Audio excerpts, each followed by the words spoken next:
The classic drama Everwood finally has a proper spiritual successor 19 years after its finale, and we cannot wait to watch the new show. Since the release of Game of Thrones, TV shows have had bigger budgets overall and gone longer periods between releases. However, HBO Max's The Pit has set a new course for TV. The Pit was a surprising success, and now HBO wants to replicate that. The company is now trying to produce TV shows with 15 or more episodes per season, on a modest budget, with a new season coming out every single year. To test this out, HBO Max ordered the pilot of 2 new TV shows, each with a very different premise. The first is a police drama called American Blue. The second is a family drama called How to Survive Without Me, which will serve as the perfect spiritual successor to Everwood, the classic TV show that ran from 2002 to 2006. HBO Max's upcoming show How to Survive Without Me is Everwood's spiritual successor. How to Survive Without Me, produced by Greg Berlanti, follows adult siblings and their father as they navigate grief and life after loss in Los Angeles. It's implied, though not overtly stated, that the family has lost the other parent. The series will explore the grief process and moving on after loss.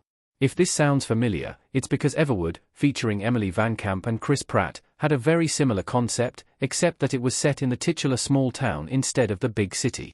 In Everwood, a doctor named Andy Brown moves his family to Everwood, Colorado, after the death of his wife. There, the family goes through the grieving process and finds new life after loss.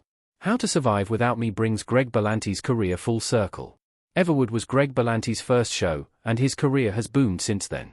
He was behind the Arrowverse and blockbuster movies, such as Fly Me to the Moon and Love, Simon. Now, he is going back to his roots with How to Survive Without Me, which has a similar premise to his first show. However, in Everwood, the children in the story were younger. Now, 2 decades later, How to Survive Without Me features adult children.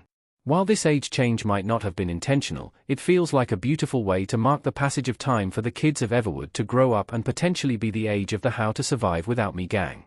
What is the status of HBO Max's How to Survive Without Me? How to Survive Without Me is early in development, as it was only announced 1 month ago. However, it has a few names attached already. Greg Berlanti and Bash Doran wrote the script based on a story they co-authored with Brian Rogers. Those 3 will executive produce How to Survive Without Me alongside Sarah Schechter and Lee London Redman of Berlanti Productions.